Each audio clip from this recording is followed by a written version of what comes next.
Mis padres cancelaron mi ciclo universitario para pagar el viaje de intercambio de mi hermana, diciendo que yo podía aprender trabajando o no era un hombre. Cuando ella volvió endeudada, yo ya era gerente en la empresa que la rechazó. Nací y crecí en Texas, en una de esas zonas de suburbio que huelen a gasolina barata y pasto cortado los sábados, con calles llenas de pickups, iglesias en cada esquina y centros comerciales idénticos como si los hubieran imprimido en serie.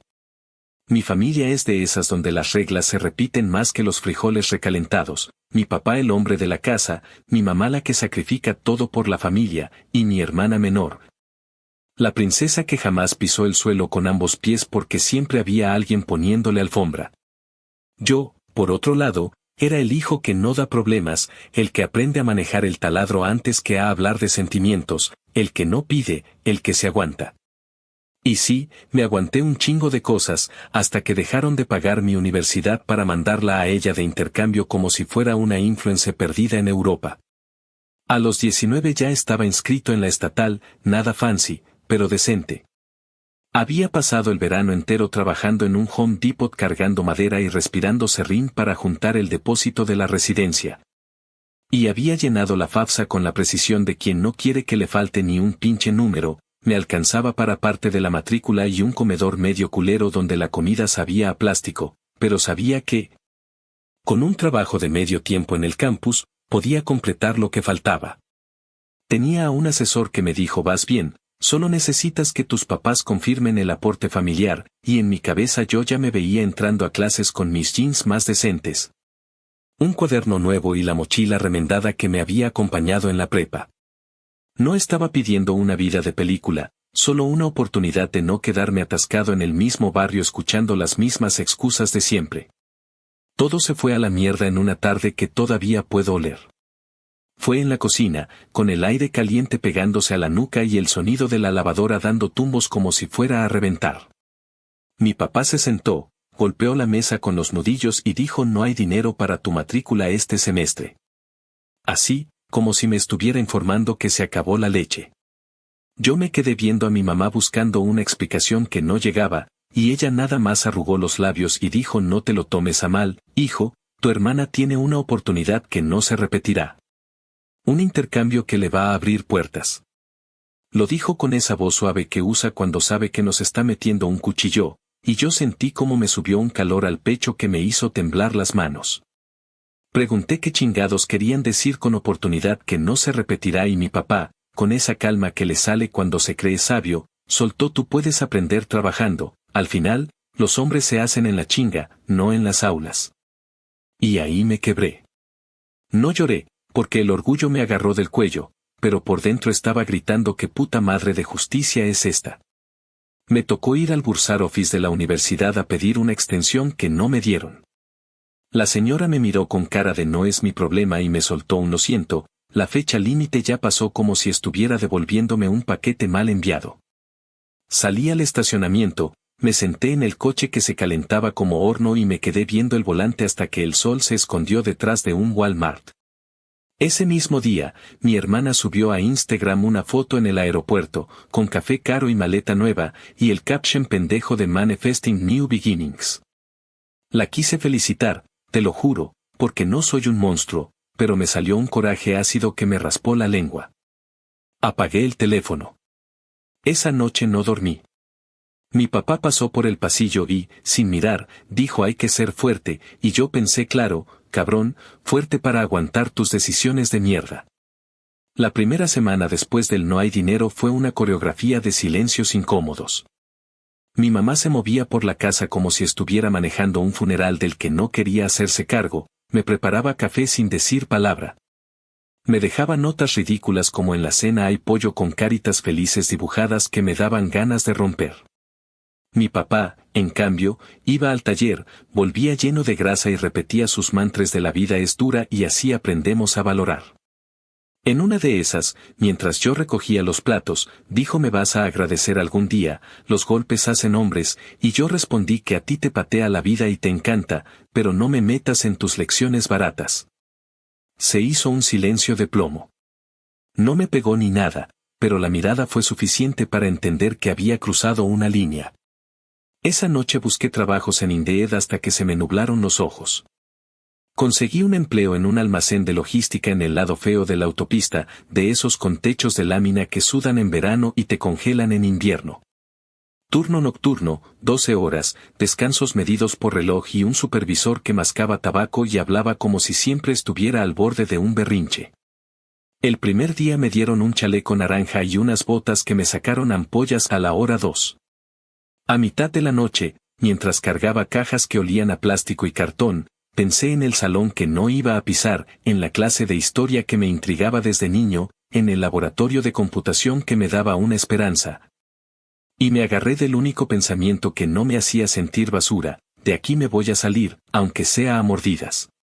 Cuando llegué a casa a las 7 de la mañana, sudado y con las manos vibrando, mi mamá me dejó en la mesa un desayuno que no pude tragar y dijo: eres fuerte, hijo, estoy orgullosa. No le contesté, si abría la boca, me iba a salir puro veneno. Mientras tanto, mi hermana mandaba fotos cada semana. Mi hermana dijo: París es un sueño. Mi hermana dijo: no puedo creer que en Italia el vino sea tan barato. Mi hermana dijo: Japón es otro nivel, literal me cambió la vida. Mi mamá me enseñaba esas historias como si fueran un antídoto contra el resentimiento y mi papá asentía con cara de patriarca satisfecho. Yo quería quererla, neta, porque la culpa no era suya al 100%, pero cada publicación era como una patada en el estómago. No me molestaba que ella disfrutara, me reventaba el hecho de que ese disfrute estaba escrito con la tinta que a mí me había negado. Y cuando se me escapaba alguna mueca, mi papá remataba con su filosofía barata: eso, hijo, te va a dar calle, la universidad no enseña a aguantar hambre. Chinga tu madre con tu calle, pensé, pero me tragué las palabras porque sabía que, si explotaba, iba a decir cosas que no se desdicen. El dinero empezó a entrar y, a fuerza de horas extra, logré comprarme un celular decente y pagar el seguro del carro sin atrasos. No era una vida glamorosa, pero había algo de paz en no deberle a nadie, en ver mi cuenta con números negros aunque fueran chiquitos. Empecé a tomar cursos online a las 2 de la mañana, con los ojos ardiéndome y el café enfriándose en una taza que siempre olía a metal. Nada de títulos rimbombantes: Excel, manejo de inventarios, seguridad básica, esas madres que parecen aburridas pero te abren una puerta si las conjugas con ganas. Un supervisor me vio quedarse tarde para cuadrar un reporte y dijo: ese chamaco no se raja, y por primera vez en meses sentí que alguien me estaba mirando por lo que soy y no por lo que les convenía que fuera. A escondidas, guardé esa sensación como si fuera un billete grande. La venganza no nació como una película de superhéroes con música de fondo, nació como una especie de promesa agria que me hice doblando la espalda entre tarimas. Me dije: no les voy a deber ni los buenos días, me voy a levantar con mis manos y, cuando ellos vengan a pedir, los voy a poner a hacer fila como a cualquiera. No era un plan detallado, era un instinto agazapado que me mantenía despierto. Y no planeaba joder a mi hermana por deporte, pero tampoco iba a salvarla cuando todos me soltaron la mano. Si eso me hacía culero, ni pedo. Prefiero ser el culero que salió de la chingada de hoyo donde me metieron antes que el santo que se quedó aplaudiendo mientras le robaban su oportunidad. La casa, que siempre había sido ruidosa y medio caótica, se volvió un museo de cosas que no se dicen. Mi mamá empezó a hablar en diminutivos, como si así doliera menos: no te preocupes, poquito a poquito, ya casi, mi amor, todo pasa por algo. Mi papá, por el contrario, agarró gusto por soltar proverbios pendejos cada vez que me veía con las botas puestas: el sol sale para todos, lo que no te mata te hace más fuerte, cuando seas padre, comerás huevos. Yo quería agarrar uno de esos huevos y estampárselo en la frente. Un domingo, mientras yo lavaba el carro, se acercó con una cerveza y dijo: algún día me lo vas a agradecer. Lo miré, tragué saliva, y contesté en voz baja para no terminar gritando: algún día me lo vas a pedir. No entendió. O no quiso. Lo que terminó de cimentar el rencor, lo que me lo volvió hueso, fue un recibo que encontré por accidente en la mesa del comedor: agencia de viajes, vuelo redondo, seguro internacional. Hospedaje recomendado para estudiantes, todo pagado con una tarjeta a nombre de mi papá. No soy pendejo, sé que la deuda no desaparece porque cambies de plástico. Me imaginé los intereses mordiéndole el cuello a la casa, me imaginé a mi mamá echando mano de un préstamo que nunca debería haber pedido, y me vi a mí mismo con los hombros tensos, sumando horas extra para no volver a tener que suplicar una extensión que me negaran.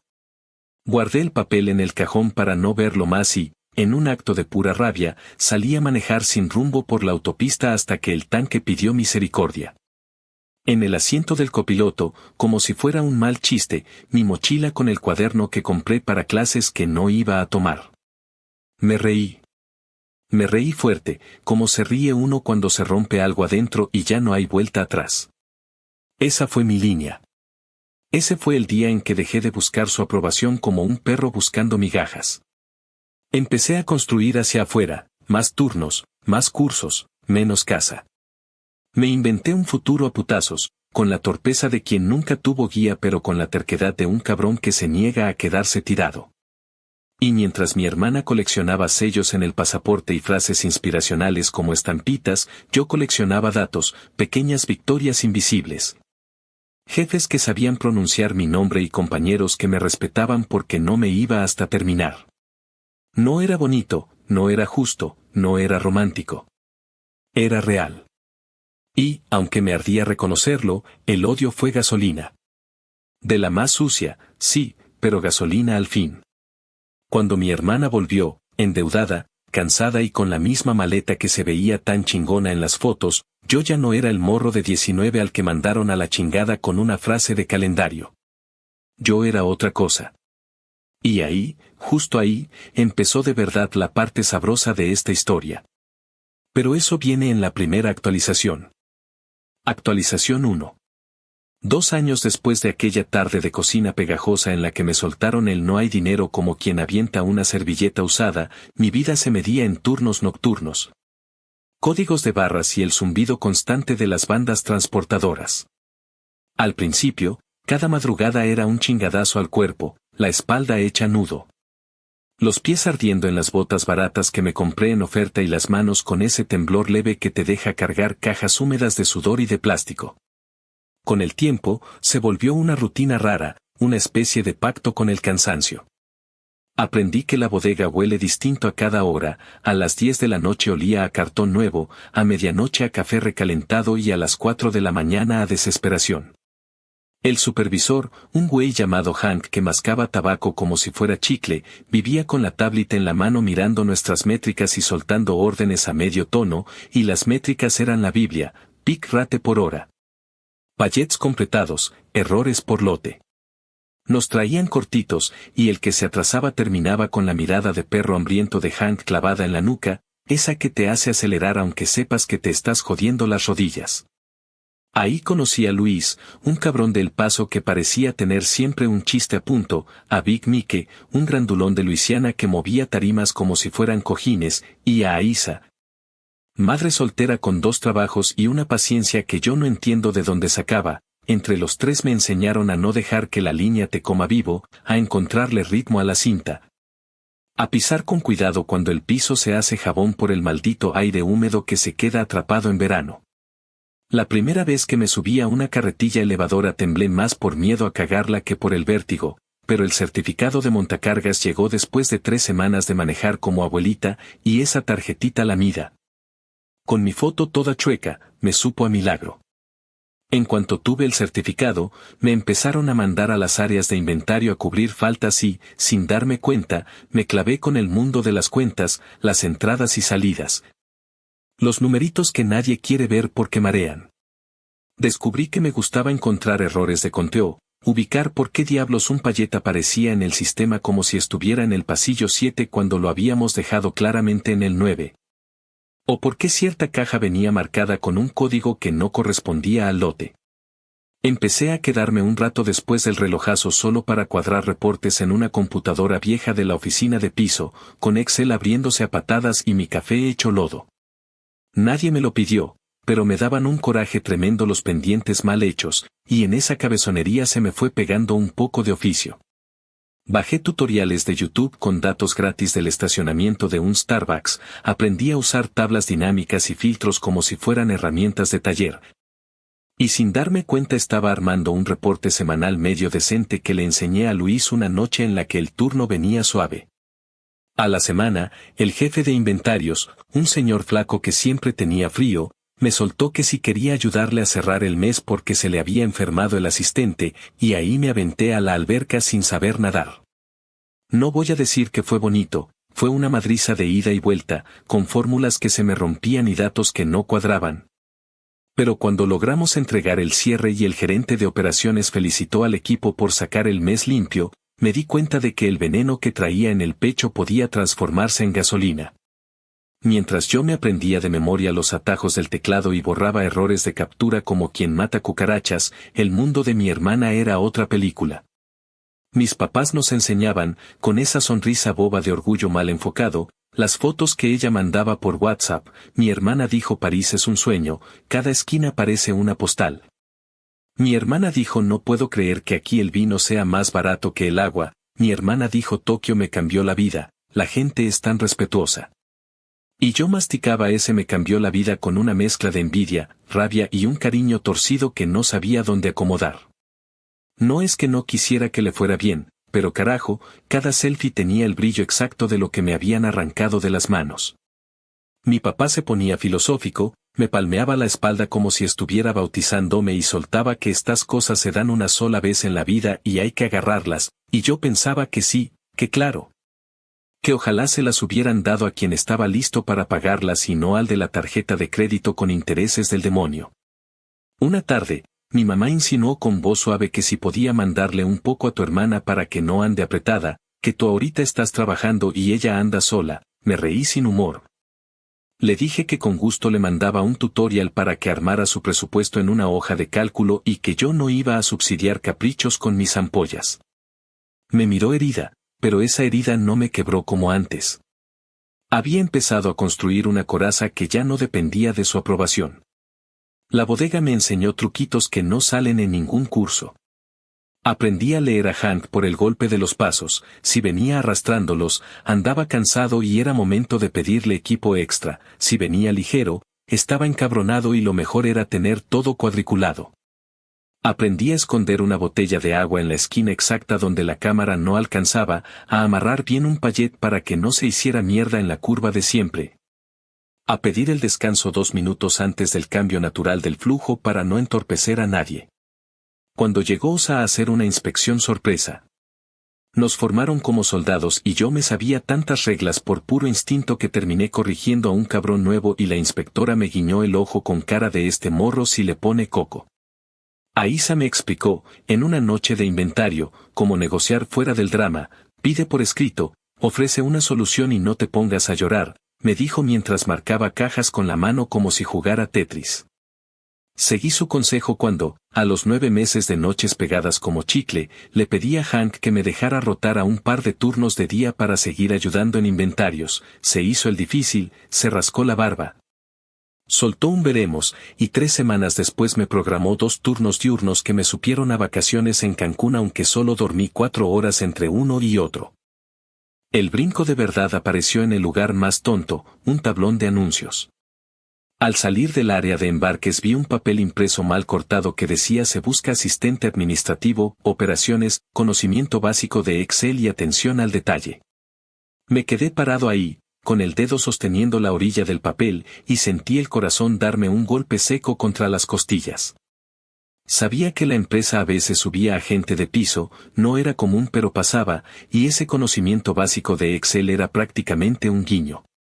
Esa noche, en vez de dormirme después del turno, me fui a la biblioteca pública porque la compu de la casa ya no daba para más, abrí un documento en blanco y me inventé un currículo como Dios manda.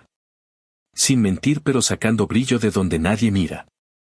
Puse el certificado de montacargas, detallé que había apoyado en el cierre mensual, adjunté el reporte semanal que hacía por gusto como si fuera una muestra de trabajo y, en la parte de logros, escribí algo que me dio vergüenza al teclearlo, reduje los errores de conteo en el pasillo 7 al 9 a la mitad al proponer reetiquetar con fechas visibles de recepción. No era ciencia, pero era mío.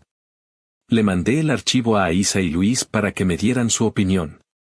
Aisa me llamó en el descanso y me dijo que estaba chingón, pero que le quitara la parte de me muero por aprender, que sonaba a súplica, y que pusiera busco crecer en operaciones con enfoque en procesos. Le hice caso, porque si algo compensa la falta de títulos es la gente que no te deja hacer el ridículo. La entrevista fue un lunes a las 9 de la mañana y nunca voy a olvidar el aire frío de esa oficina, el olor a alfombra nueva y el zumbido amable de las lámparas LED que no cansaban la vista. Me puse una camisa de segunda mano que conseguí en Goodwill por $5 y que planché hasta que parecía de catálogo, y unos zapatos que me rozaban pero me hacían sentir persona de oficina. Me recibió MS. Carter, la gerente de operaciones, una mujer de voz firme y sonrisa corta que miraba directo a los ojos y no perdía el tiempo.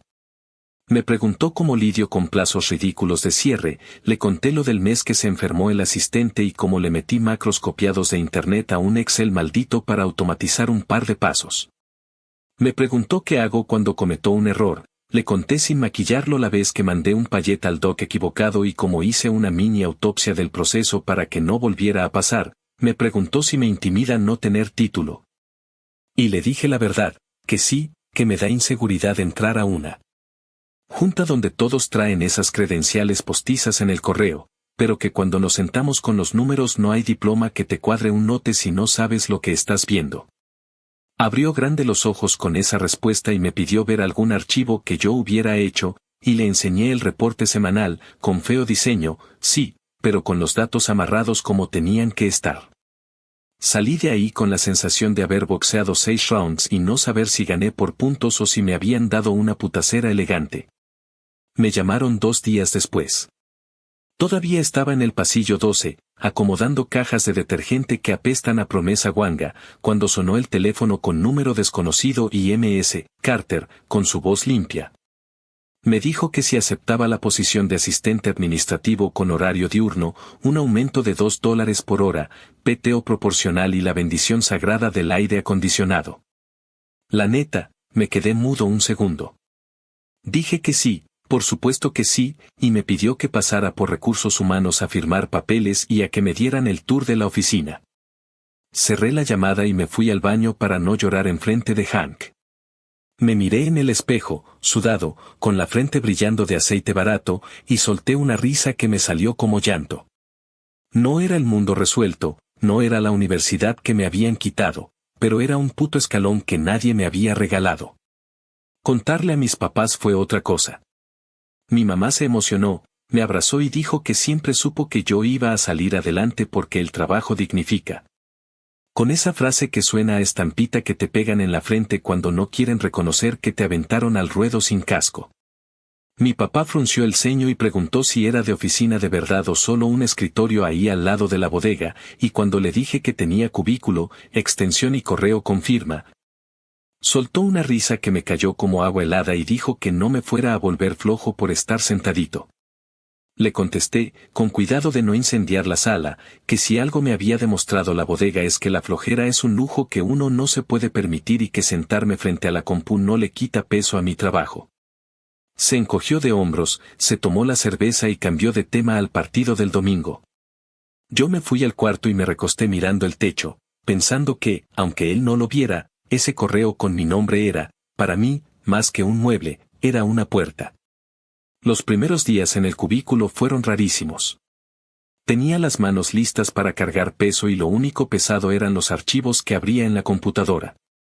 Me dio pena admitir que el aire acondicionado me daba frío de verdad, tuve que llevar una sudadera y ahí me vi, un cabrón de botas, sudadera y camisa medio formal. Bailando entre pisos como si no supiera dónde colocar el cuerpo. MS. Carter me presentó con el equipo y me asignó tareas que sonaban simples hasta que te sentabas, depurar un listado de escuduplicados, crear un calendario de recuentos cíclicos que no jodiera el flujo de trabajo. Contestar correos de clientes que pedían números con urgencia y cero paciencia. Aprendí a leer el urgente verdadero por el tono del correo y a ignorar el urgente en mayúsculas cuando venía con drama y sin datos. Descubrí el placer culposo de cerrar el día con la bandeja en cero, y empecé a llevar un cuaderno, el mismo que iba a hacer para la universidad, donde apuntaba que aprendía. Qué cagadas no quería repetir y qué preguntas tenía pendientes. Me agarré a las tablas dinámicas como un náufrago al pedazo de madera, y cada que lograba sacar algo útil sin romper la hoja sentía el mismo calorcito que cuando, en la bodega, amarraba un payet perfecto. No dejé la noche de golpe, cada tanto me bajaba al piso a ayudar cuando había tormenta de pedidos o cuando se caía el sistema y tocaba resolver a pura rabia y mano. En esos momentos, los de la bodega me veían con cara de traidor amable, y yo me ganaba la buena voluntad con pizzas baratas y con el compromiso de que mis reportes no iban a joderlos con metas imposibles. Porque yo sabía lo que era correr con la lengua de fuera. Esa doble vida, por un rato, me sostuvo, arriba aprendía a hablar con jefes que te miden por números, abajo me recordaba que los números son gente sudando. Entre una cosa y otra, me di el lujo de inscribirme en 2 materias nocturnas en el Community College, una clase de computación aplicada y otra de inglés técnico, pagadas a plazos con un plan medio culero pero manejable. No iba a gritarlo a los 4 vientos, y no quería su bendición, así que solo les dije a mis papás cuando ya tenía el horario en la mano. Mi mamá me deseó suerte con esa mezcla de alivio y culpa que ya era su aroma, mi papá dijo que estudiara lo que quisiera, pero que no me olvidara de trabajar como hombre. Le dije que estoy trabajando como hombre y estudiando como adulto, y que si no le gusta el combo, hay silencio para rato. A mi hermana le escribí un mensaje que todavía me da risa recordar. Le dije que si necesitaba ayuda con su currículum o con sus solicitudes para prácticas, yo podía revisarle la redacción o armarle un formato bonito. Me contestó emocionada, contó que quería algo en marketing, pero en Nueva York o Los Ángeles, porque lo demás no vibra conmigo, y me pasó un texto lleno de palabras grandilocuentes y cero sustancia. Le recorté la floritura, le dejé datos que sí servían, y le mandé una versión decente. Me dio las gracias con un corazón y siguió subiendo fotos, ahora de vuelta, con frases del tipo los sueños vuelan alto aunque cueste. No le dije que los sueños también caen a plomo cuando la tarjeta llega con intereses. Mis papás, mientras tanto, se hicieron expertos en normalizar lo insostenible, hablaban de la deuda como una inversión a futuro y de mis avances como lo natural cuando uno se esfuerza. Yo asentía por no pelear, pero por dentro me repetía que lo natural sería que el esfuerzo no se tuviera que gastar en reparar decisiones pendejas de otros. Cerré ese segundo año con algo que no me esperaba, mi primera evaluación de desempeño en serio. M.S. Carter me sentó en una sala de juntas que olía a marcador borrado y café, me dijo que traigo 3 cosas, lo que haces bien, lo que puedes mejorar y lo que quiero que intentes el próximo trimestre. Y fue directo al punto. Dijo que me distinguía la obsesión por cerrar bucles, que mi error era querer resolver todo yo solo, y que quería que me metiera a un curso interno de análisis de datos que la empresa ofrecía los viernes en la tarde. Me reí por dentro de la palabra análisis de datos, que suena a gueyes con suéter sobre los hombros, pero cuando vi el temario, limpieza de registros, validación, indicadores básicos. Supe que eso era exactamente lo que venía haciendo de manera chueca y a patadas. Firmé, agarré el material y me prometí no decirle a nadie en la casa hasta que terminara, no por misterio sino porque no quería regalarles el chance de bajarle el precio. Ese fue el cierre de mi primer gran salto. Del suelo a un cubículo, de los dedos llenos de polvo a las yemas marcadas por el teclado, de pedirle a la señora del Bursar Office una prórroga a enseñarle a un güey terco que su reclamo no trae evidencia. Y sí, seguía siendo el mismo cabrón que en la noche se dormía con el olor a cloro de los detergentes metido en la nariz y que miraba la pantalla del celular cuando mi hermana subía otra foto con captions cursis.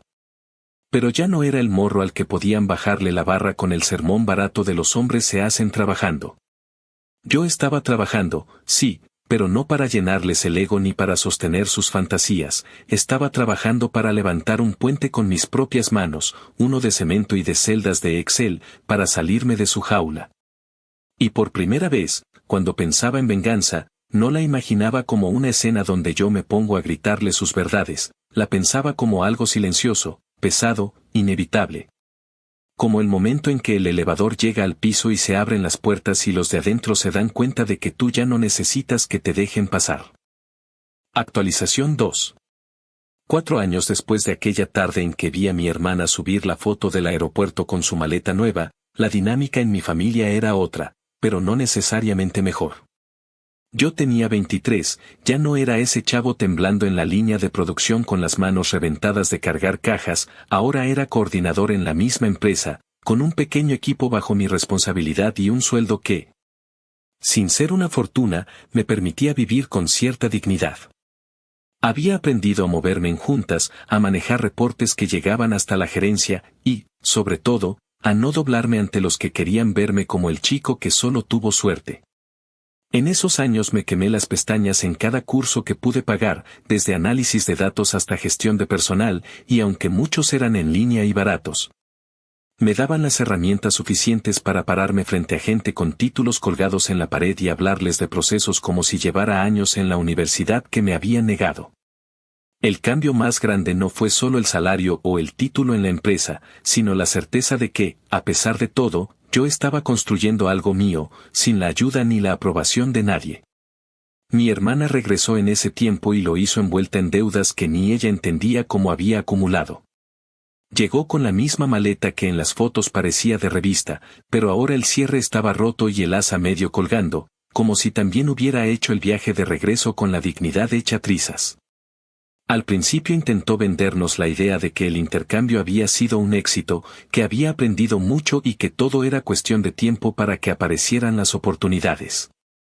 Decía que había hecho contactos, que tenía network con gente de otros países, que en cualquier momento iba a conseguir un trabajo en una empresa internacional. Mis papás la miraban como si estuvieran escuchando a alguien narrar una profecía, con esa fe ciega que me partía el estómago, porque mientras ellos celebraban discursos vacíos, yo me había ganado cada pinche centavo con horas extra, con fines de semana robados al descanso y con noches sin dormir para entregar reportes impecables. No voy a negar que sentí algo de lástima cuando la vi llegar cansada, pero esa lástima se me transformó en un recuerdo ácido, yo también estuve cansado y nadie me salvó. Las primeras semanas de su regreso fueron un desfile de pretextos y quejas. Se quejaba de que en Estados Unidos todo era más difícil que en Europa, de que las empresas no valoraban su experiencia internacional, de que los salarios que le ofrecían no estaban a la altura de su perfil. La escuchaba hablar de perfiles y yo pensaba en mis pies ampollados, en las horas en la bodega, en los turnos dobles y en las noches que pasé aprendiendo Excel en una computadora prestada. Me hervía la sangre ver cómo trataba de victimizarse mientras yo nunca tuve ni 5 minutos para quejarme sin que alguien me recordara que debía ser hombre. Intenté mantenerme al margen, hasta que un día mis padres me sentaron en la sala y, con esa voz condescendiente que usaban cuando querían suavizar un golpe, me dijeron que tal vez era momento de que ayudara a mi hermana. Que ella estaba perdida y que yo, como hermano mayor, debía tenderle la mano. Me lo dijeron como si fuera mi obligación moral, como si mis sacrificios hubieran sido un entrenamiento para ahora rescatarla. Sentí una carcajada atrapada en la garganta y la solté sin humor. Les contesté que cuando yo estuve perdido, cuando me quedé sin matrícula y sin universidad, ellos no me dieron ni la hora. Que si tanto creen en las lecciones de la vida, ahora que ella aprenda lo mismo que me obligaron a mí, a trabajar desde abajo, a sudar la frente, a ganarse lo poco que tiene. Mi madre se quedó callada, mi padre se enojó y dijo que no era lo mismo porque yo era hombre y debía aguantar, y yo respondí que entonces ella aguante como mujer. El silencio que siguió se sintió como un derrumbe, pero yo ya no estaba dispuesto a cargar con la culpa de no salvar a nadie. En el trabajo, mi situación había mejorado más de lo que podía imaginar cuando empecé. Ya no era solo un asistente administrativo, ahora tenía un equipo de 5 personas a mi cargo y reportaba directamente a la gerencia. Aprendí que coordinar no es solo dar órdenes, es también lidiar con los egos, las excusas y la desidia de la gente. Algunos me respetaban porque sabían que venía de abajo, que yo mismo había cargado las cajas que ellos cargaban, otros me miraban con recelo, pensando que había tenido suerte o que era un lamebotas de los jefes. Yo no me desgastaba explicándoles nada, porque sabía que mis resultados hablaban más que mis palabras. Entregábamos los reportes antes de tiempo, minimizábamos errores y mejorábamos procesos, y eso me daba una satisfacción que no me podían arrebatar. No tenía diploma en la pared, pero cada vez que un gerente me pedía consejo o que otro equipo replicaba lo que hacíamos, era como un golpe en la mesa diciéndome que sí valía la pena todo el camino que había tomado. La tensión en la casa creció con cada semana que mi hermana seguía sin conseguir nada estable. Empezó con trabajos pequeños que dejaba rápido, un par de días en una tienda de ropa, una semana en un café, un intento fallido en un call center del que salió diciendo que era explotación. Cada fracaso era una excusa nueva y mis padres, en lugar de empujarla a enfrentar la realidad, la consolaban como si el mundo entero estuviera conspirando contra ella. Mientras tanto, yo ya me había mudado a un departamento modesto, cerca de la oficina, con muebles de segunda mano y una cocina pequeña pero suficiente para sentir que, por fin, el espacio era mío. Esa independencia era el recordatorio constante de que, aunque me hubieran cerrado la puerta de la universidad, yo había encontrado otro camino. Cuando mis padres me visitaban, intentaban disfrazar su incomodidad con halagos vacíos, diciéndome que estaban orgullosos, que siempre supieron que yo iba a salir adelante. No me lo creía ni por un segundo, porque recordaba perfectamente la forma en que me tiraron a la basura para cumplirle un capricho a mi hermana. Lo más irónico de todo fue que en la empresa donde yo trabajaba se abrió un programa de reclutamiento para recién graduados y jóvenes profesionales. Vi el anuncio pegado en los tablones y pensé en mi hermana, que por esas fechas andaba llorando porque nadie le daba un puesto a la altura de lo que ella decía merecer. Me mordí la lengua para no decirle nada, pero mis padres, como siempre, acabaron enterándose y le sugirieron que aplicara. Yo no podía creer la audacia. Querían que entrara justo donde yo me había roto el lomo durante años, donde yo había construido mi reputación desde abajo. Me limité a decir que podía intentarlo, pero que nadie le iba a regalar nada. No entendieron el mensaje, pensaban que estaba siendo duro por rencor, cuando en realidad lo único que hacía era señalar la verdad. En ese mundo no hay princesas, solo gente que entrega resultados. Esa etapa me marcó porque entendí que mi venganza no necesitaba ser un acto explosivo ni un grito de odio. Mi venganza estaba en cada paso que daba sin su apoyo, en cada logro que alcanzaba después de que me dejaron solo. En cada vez que podía mirar a mi hermana y a mis padres sabiendo que lo mío era real y lo suyo era una ilusión que se desmoronaba. Yo no buscaba verlos en la miseria, pero sí que enfrentaran la consecuencia de sus elecciones. Y si eso me hacía parecer frío o resentido, no me importaba. La vida me había enseñado a golpes que nadie va a salvarte más que tú mismo, y ahora me tocaba ver cómo quienes me abandonaron lidiaban con la misma lección que me habían querido imponer.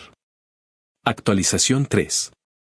5 años después de aquel desastre con la matrícula, yo ya no era el mismo muchacho que buscaba cualquier curso gratuito para sentir que avanzaba. Para ese punto me había consolidado como gerente de operaciones en la empresa. Tenía un equipo considerable, varias áreas a mi cargo y un salario que me permitía no solo pagar renta y vivir tranquilo, sino ahorrar y darme lujos pequeños que antes ni soñaba. Como comprar muebles nuevos o irme de viaje de fin de semana sin tener que contar cada dólar. No era millonario, pero estaba en un punto donde podía caminar con la frente en alto y sentir que lo había logrado a pesar de que me habían dejado tirado. La vida me había llevado a un sitio que, honestamente, yo no creía alcanzar tan pronto, y si algo me mantenía con los pies firmes era la memoria de esas palabras de mi padre: los hombres se hacen trabajando. Me las repetía como un mantra irónico, porque sí, había trabajado, pero no para él, ni para su orgullo barato, sino para mí, y lo que tenía era resultado de no haberme quebrado cuando ellos me cerraron la puerta. Fue en medio de esa estabilidad, cuando ya me sentía asentado, que la realidad me lanzó una escena tan absurda que todavía me cuesta creerla. Mi hermana aplicó a la empresa donde yo trabajaba. Me enteré de la manera más normal posible, revisando un paquete de solicitudes que Recursos Humanos me envió para dar mi opinión sobre ciertos perfiles. Al principio no me fijé mucho, eran decenas de nombres en la lista, con currículums que parecían calcados unos de otros. Pero de pronto, ahí estaba, su nombre completo, inconfundible, acompañado de un archivo adjunto con su currículum. Se me heló la sangre. Por un instante pensé que era una broma cruel o que tal vez alguien había metido el nombre por error. Pero no, era real. Mi hermana había mandado su aplicación para un puesto de nivel básico en operaciones, un rol de entrada que consistía en apoyo administrativo y gestión de inventario. Era un puesto diseñado para recién graduados o para gente con experiencia comprobable en logística, y ella no tenía ni lo uno ni lo otro. Abrí su currículum y lo leí con calma, y cada línea me provocaba una mezcla de risa y rabia. Había inflado cada detalle de su intercambio como si hubiera sido directora de proyectos internacionales. Tenía frases como desarrollo de competencias interculturales y aprendizaje de cultura empresarial en ambientes globales. Todo era humo. Ni un solo renglón hablaba de trabajo real, de responsabilidades tangibles, de resultados medibles. Era pura palabrería, adornada para sonar importante. Conocía esa estrategia, la había visto 1000 veces en candidatos que creían que viajar equivalía a producir, pero en este caso me golpeaba de forma personal. Me quedé un rato observando ese documento y recordé la forma en que mis padres me habían negado lo básico para que ella pudiera ir a posar en esas fotos que ahora usaba como experiencia internacional. En ese momento no necesité hacer un análisis profundo, ya sabía lo que iba a pasar, ese currículum no tenía ninguna posibilidad real de pasar el filtro. Lo más curioso fue que ni siquiera tuve que mover un dedo para frenarla. La empresa tenía políticas claras sobre contratación y su perfil no cumplía con lo mínimo. Sin título, sin experiencia laboral verificable, sin certificaciones, sin nada que respaldara sus frases adornadas. En términos prácticos, estaba descartada desde el momento en que apretó el botón de aplicar. Sin embargo, el sistema interno sí me pedía dar retroalimentación sobre algunos casos, y al llegar a su nombre simplemente marqué la opción de no procede. No tuve que inventar razones, no tuve que dar explicaciones extensas, porque todo estaba a la vista, no era un perfil viable. Cerré el archivo y seguí con las demás solicitudes, pero no pude evitar sentir una satisfacción oscura que me recorrió de pies a cabeza. No había tenido que levantar la voz, no había tenido que vengarme de manera explícita. Bastaba con dejar que la realidad hablara sola, mientras yo había construido mi carrera desde cero. Ella se presentaba con humo y adornos y se estrellaba contra un muro que yo ya había escalado. La noticia no tardó en llegar a casa. Una noche, después de una jornada larga, mi madre me llamó con esa voz entre llorosa y acusatoria que usaba cuando quería hacerme sentir culpable. Me dijo que cómo era posible que yo, trabajando ahí, no hubiera hecho nada para ayudar a mi hermana. Que ella estaba muy ilusionada con esa oportunidad y que seguramente yo podía mover palancas para que al menos la entrevistaran. Yo respiré hondo, apreté los dientes y le contesté con calma que la empresa no funciona con favores familiares, que cada quien entra por sus propios méritos, y que, si mi hermana no pasó el filtro, era porque su perfil no cumplía lo que se pedía. No le dije lo que en realidad pensaba, que su currículum era un chiste y que mi hermana jamás había demostrado disciplina suficiente para aguantar ni una semana en ese ambiente. Pero no me quedé callado del todo, añadí que si de verdad quería trabajar en mi empresa, podía empezar como yo empecé, en la línea de producción, cargando cajas, aprendiendo desde abajo. Le dije que si aguantaba lo mismo que yo aguanté, tendría el mismo derecho de crecer. El silencio al otro lado del teléfono fue brutal. Mi madre soltó un suspiro roto y me dijo que yo era cruel, que no entendía lo difícil que era para una mujer regresar después de haber vivido tantas cosas. No pude evitar reírme sin humor y le respondí que cuando yo estuve en el mismo hoyo, a mí nadie me dio la mano, que lo único que escuché fue ponte a trabajar o no eres hombre. Le colgué antes de que me dijera otra cosa, porque no tenía fuerzas para volver a escuchar su doble moral. Esa misma semana, mi padre vino a verme al departamento. Se presentó con un gesto serio, sin avisar, y se sentó en mi mesa como si todavía tuviera autoridad sobre mi vida. Me dijo que había sido una humillación para mi hermana, que la gente se iba a enterar de que la habían rechazado en el mismo lugar donde yo trabajaba, y que era mi deber como hijo mayor limpiar ese daño. Lo escuché en silencio, observando cómo se servía un vaso de agua como si estuviera en su casa, y cuando terminó le dije con calma que no tenía ninguna intención de arreglar nada. Le expliqué que en esa empresa no había espacio para títulos falsos ni experiencias inventadas, que si mi hermana quería tener una oportunidad real tenía que empezar desde abajo, como todos. Mi padre me miró con rabia, apretó los labios y soltó que yo era un malagradecido, que me había olvidado de dónde venía. Le contesté mirándolo fijo que no me había olvidado, que justamente recordaba muy bien de dónde venía. Del día en que me dejó sin universidad para pagar un viaje que ahora no valía ni el papel en que imprimieron el itinerario. Se levantó furioso, dio un portazo y se fue sin despedirse. Yo me quedé sentado, con el eco del portazo en el pecho, y en lugar de sentir culpa, sentí una paz fría, como si al fin estuviera cobrando algo de lo que me habían quitado. Ver a mi hermana enfrentarse al rechazo en carne propia fue una lección que yo no tuve que dar con palabras. Ella, acostumbrada a que todo le saliera fácil, a que mis padres le resolvieran con dinero lo que no podía sostener con esfuerzo, se topó de frente con la misma pared contra la que me empujaron a mí. La diferencia es que yo aprendí a escalarla y ella prefirió quedarse llorando en el suelo. Para mí, esa fue la primera vez que sentí que la venganza no tenía que ser ruidosa. Era suficiente con ver cómo la vida equilibraba las cuentas, cómo el tiempo se encargaba de mostrar quién había aguantado y quién se había quebrado. Y aunque sabía que la batalla con mi familia no estaba ni cerca de terminar, esa escena me marcó como un punto de inflexión. Yo ya no era el hijo obediente que cargaba con culpas ajenas. Yo era el hombre que había aprendido a decir no, incluso cuando la petición venía disfrazada de sangre y apellido. Actualización 4. 5 años y medio después de aquella tarde en la cocina, el silencio entre mis padres y yo ya no era un accidente sino una costumbre cómoda. Una especie de tregua fría donde cada quien fingía que no recordaba lo que había pasado y yo, por fin, vivía en un departamento que olía a café por las mañanas y a jabón de trastes por las noches. Me había mudado a una zona tranquila, lejos del barrio donde cada chisme se transmite como radio pirata, pagaba la renta puntualmente.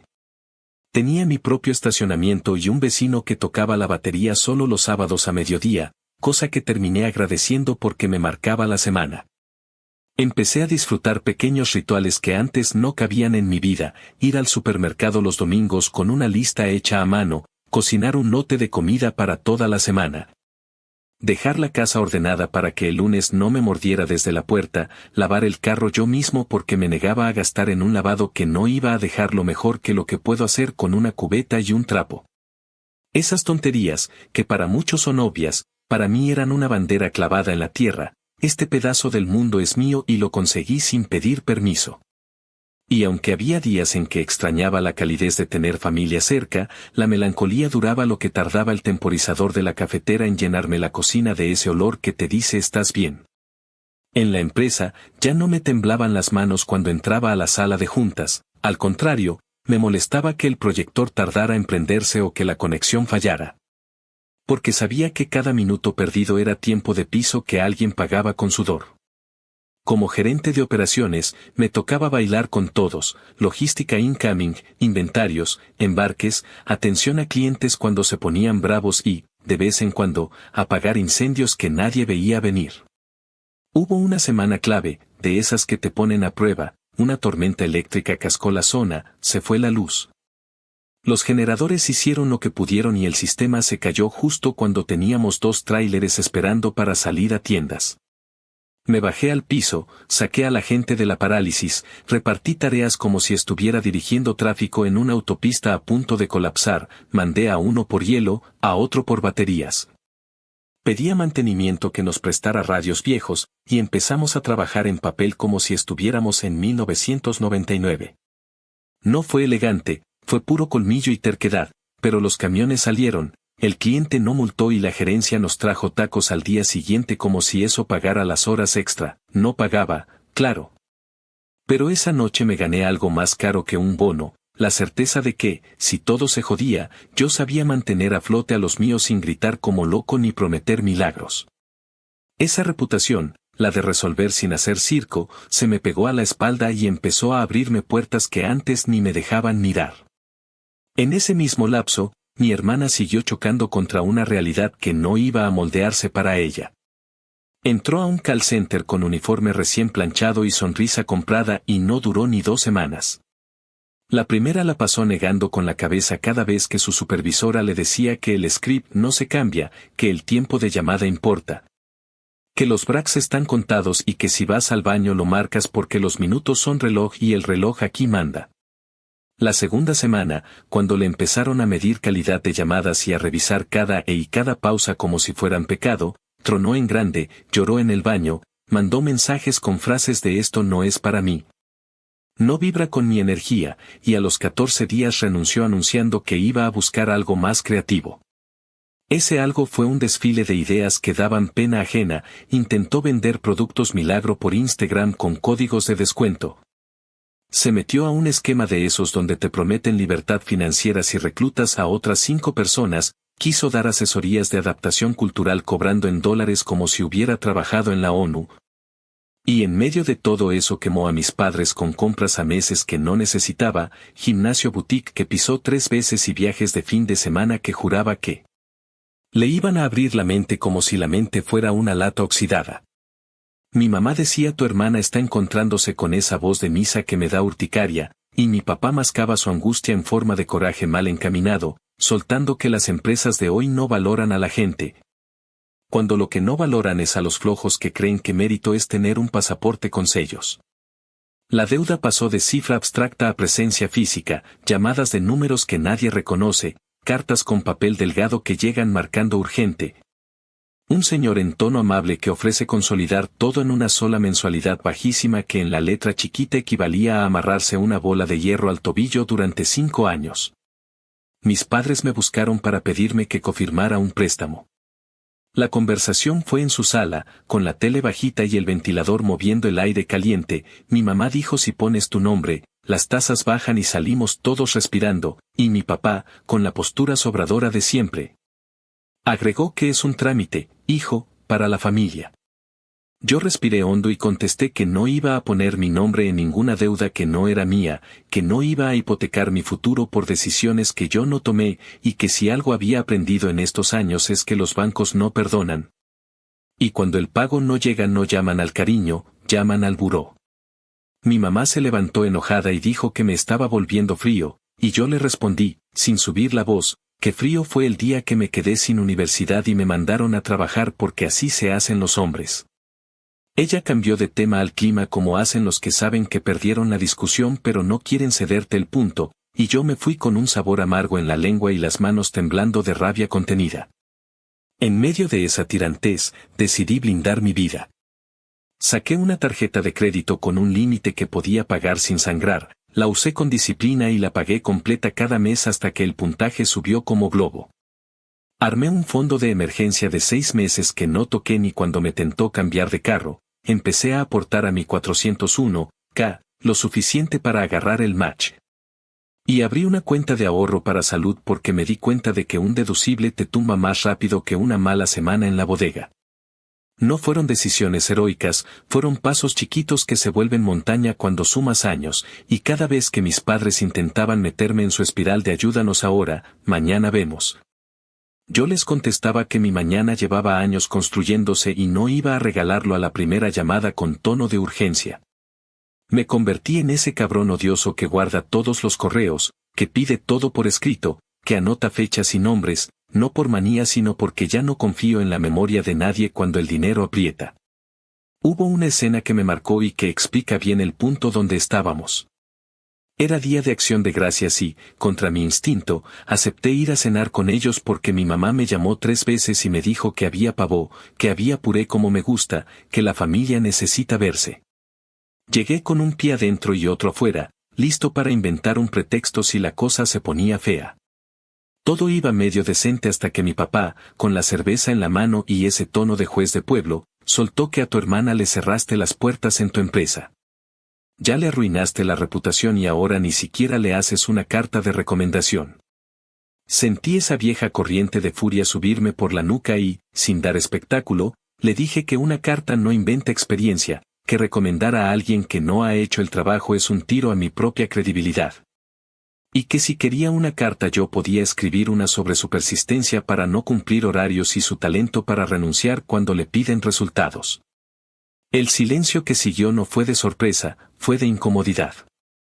Mi hermana se levantó de la mesa y se encerró en su cuarto, mi mamá empezó a recoger platos como loca para no mirar a nadie, y mi papá, con los ojos pequeños, dijo no esperaba menos de ti.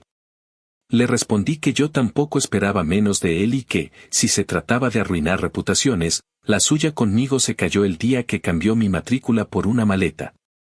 Dejé el plato de pavo a la mitad y me fui, no por drama sino porque entendí que no iba a salir nada bueno de quedarme sentado discutiendo con un hombre que confunde hombría con obstinación.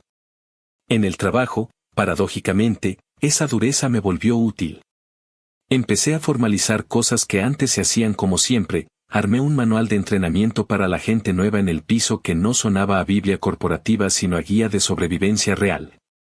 Con fotos del pasillo donde los pallets se resbalan si los amarras mal, con un anexo de palabras prohibidas para correos a clientes que te evitan incendios, con una página entera dedicada a cómo pedir ayuda sin sonar a llanto. Hice un par de pláticas internas donde conté, sin decir nombres ni historias personales, por qué promover a alguien sin base es joder al equipo, y por qué los favores familiares, por muy tentadores que sean, te cobran el doble cuando el resultado no llega. A Isa, que desde la bodega había niño a mis lados todas esas noches de inventario, subió conmigo como supervisora y fue mi mano derecha para aterrizar esos cambios. Su forma de lidiar con el drama sin humillar a nadie me salvó varias veces de meter la pata con gente que tiene razones válidas para estar al borde. Ese equipo funcionó como un motor afinado, y cada vez que nos medían contra otras áreas salíamos arriba, no porque fuéramos genios, sino porque sacábamos la chamba sin hacernos pendejos y sin vender humo. Mientras yo apretaba piezas y me hacía cargo de cosas que otros preferían ignorar, mi hermana siguió con su gira de autoengaños. Me escribió un mensaje larguísimo en el que me pedía solo 3 meses de ayuda para poner en orden sus proyectos, y cuando le pregunté cuáles proyectos, me contestó con una lista de ideas vagas que sonaban a lluvia de palabras más que a plan. Le ofrecí lo único que me parecía honesto, conseguirle una entrevista para la línea de producción, con el mismo supervisor que me vio romperme las manos, y acompañarla en el proceso para que no se ahogara en la primera semana. Me contestó indignada que ella no había estudiado ni viajado para acabar en una fábrica, y que yo era un mediocre por pensar que ese trabajo era digno. Ahí sí solté la carcajada, no por burla sino por hartazgo. Le dije que esa fábrica me había dado todo, y que de mediocres estaban llenos los currículums que usan palabras bonitas para tapar huecos. Me bloqueó. 2 días después, mi mamá me llamó para decir que tu hermana está muy herida, podrías disculparte, y yo contesté que ya me disculpé conmigo mismo por todas las veces que me tragué mierda para no herir sensibilidades ajenas.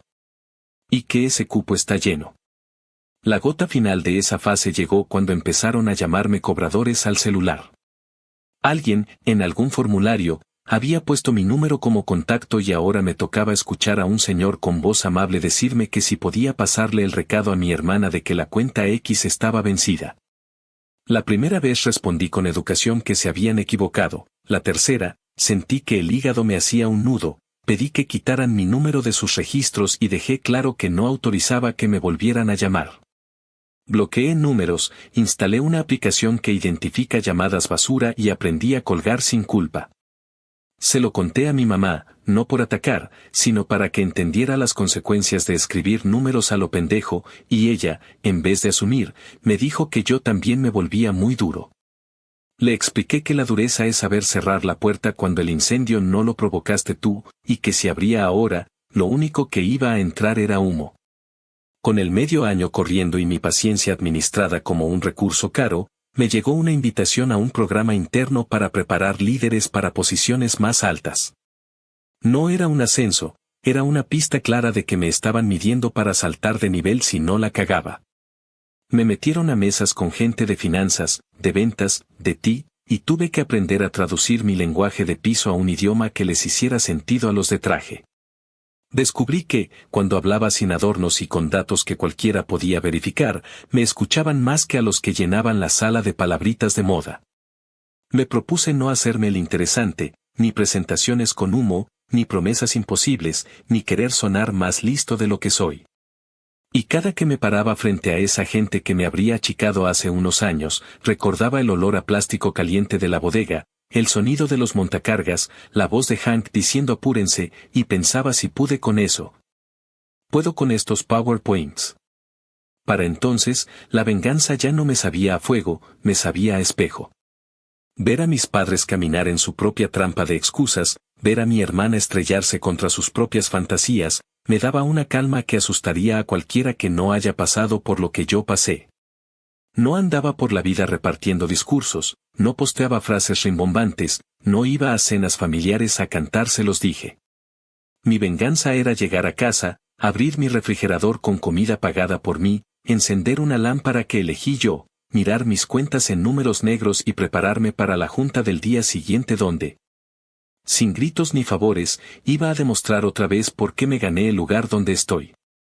Y en ese estado, con los límites claros, las manos limpias y el plan corriendo, fue que me llamaron a una reunión con altos mandos donde, aunque todavía no lo sabía, comenzaba la parte de la historia que terminaría por cerrar el círculo de una manera que jamás habría imaginado.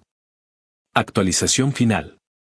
6 años después de aquella tarde en que mi padre golpeó la mesa y me dijo que no había dinero para mi matrícula, me encontré sentado en una sala de juntas de vidrio, con vista a media ciudad y un aire acondicionado que rugía como motor de avión.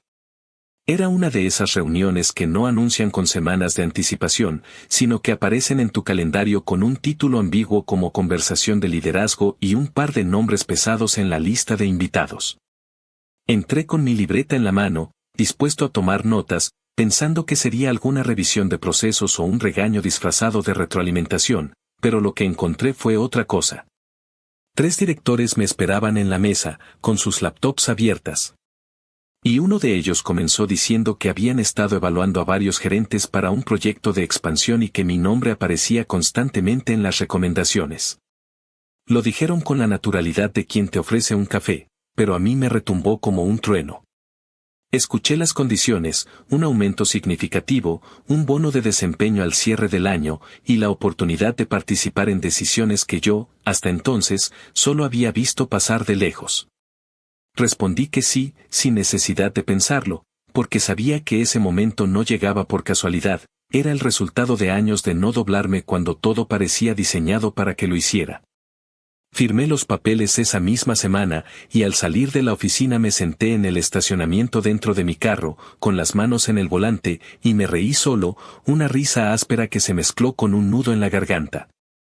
No había nadie para aplaudirme, pero por primera vez sentí que no hacía falta. En paralelo, mi hermana seguía varada en el mismo pantano que ella misma cavó. Tenía 25 años y la mayor parte de sus días se le iban entre quejas sobre lo injusto del mercado laboral y sueños de proyectos que jamás aterrizaban. Mis padres la mantenían en casa, como si todavía fuera una adolescente, y pagaban sus tarjetas con retrasos que solo servían para engordar intereses. Habían pasado de hablar de su intercambio como la oportunidad de su vida a murmurar que fue un error caro, aunque nunca lo decían frente a ella.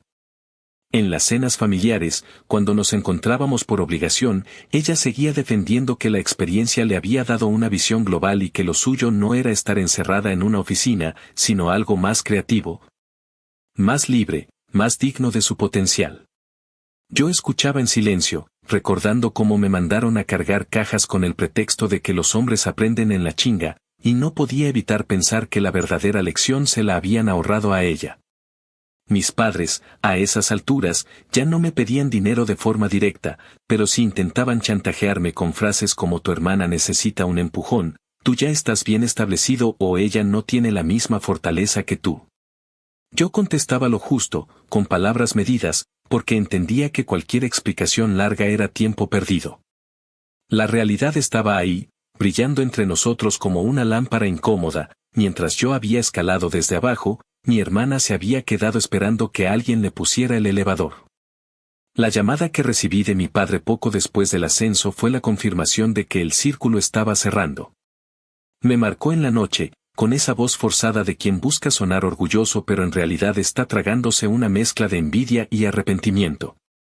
Me dijo que estaban orgullosos de mí, que siempre supieron que yo iba a llegar lejos, que mi disciplina era admirable. Lo escuché sin interrumpirlo, con el auricular caliente en la oreja, y pensé en todos los días en que su voz había sido lo contrario, en las veces que me repitió que debía hacerme hombre trabajando. En la tarde en que me quitó la universidad para financiarle un capricho a mi hermana. No le dije nada de eso. Solo respondí con un gracias que sonó hueco incluso para mí. Cuando colgué, me quedé un rato en el sillón, mirando el techo, y sentí una calma rara, como si me hubieran devuelto algo que ya no necesitaba. Entendí que no se trataba de su reconocimiento, sino de haber llegado hasta ahí a pesar de que ellos no creyeron en mí cuando más lo necesité. En mi departamento, los cambios eran tan pequeños que parecían insignificantes, pero cada detalle era un recordatorio de lo que había construido. El sofá ya no era de segunda mano, era uno que elegí y pagué sin ayuda, la cocina tenía ollas nuevas que no se pegaban a la primera vuelta, el closet tenía ropa decente comprada en rebajas, sí, pero con mi tarjeta y mi crédito limpio. Los viernes por la noche a veces me sentaba con una cerveza en la mano, repasando la semana, y me sorprendía la sensación de no deberle a nadie. Esa independencia, tan simple en apariencia, era lo que más me pesaba cuando pensaba en el pasado. Porque en mi casa todo giraba en torno a deudas, a favores, a sacrificios que nunca eran para todos por igual. Yo había roto con eso, y ese era mi verdadero triunfo. Lo que nunca dije en voz alta, pero sentía cada vez que veía a mi hermana repetir excusas, es que mi venganza ya estaba completa. No fue un grito ni un escándalo, no fue una confrontación con golpes en la mesa. Fue verla regresar con las manos vacías mientras yo, que empecé desde lo más bajo, ya estaba tomando decisiones al nivel de quienes antes ni sabían mi nombre. Fue saber que la empresa donde ella quiso entrar y fue rechazada ahora me tenía a mí sentado en reuniones donde se hablaba de estrategia y futuro. Fue escuchar a mis padres pedir lo mismo que alguna vez me negaron, pero ahora en tono suplicante, y darme el lujo de decir que no sin que me temblara la voz. Esa era la justicia que nunca esperé y que, sin embargo, llegó sola, sin que yo moviera más piezas que las que me correspondían. El día que anunciaron oficialmente mi ascenso, mis compañeros de equipo me aplaudieron en la oficina, y yo pensé en la bodega donde empecé, en el olor a cartón mojado, en las botas que me rompían los pies. En las noches sin dormir mientras mi hermana subía fotos de cafés en París. Pensé en el cuaderno donde tomé notas para clases que nunca cursé y que terminé usando para anotar procesos de inventario. Pensé en la señora del Bursar Office diciéndome que no había prórroga. Pensé en la llamada de mi madre pidiéndome que ayudara a mi hermana porque estaba perdida. Y mientras aceptaba las felicitaciones, sonreía con calma, porque dentro de mí gritaba algo que jamás voy a pronunciar frente a ellos: gané, cabrones. Gané sin hacer trampas, gané sin favores, gané con la misma chinga que me impusieron y que ahora se volvió mi credencial más fuerte. Esa noche llegué a casa, abrí una cerveza, me senté frente a la ventana y vi las luces de la ciudad titilar como si fueran estrellas cercanas. Por primera vez en años, no sentí rabia, ni rencor, ni esa quemazón que me había acompañado desde los 19. Sentí paz. Y esa paz, tan simple y tan rara en mi vida, fue la prueba de que la venganza ya no era un plan ni un deseo, era un hecho consumado.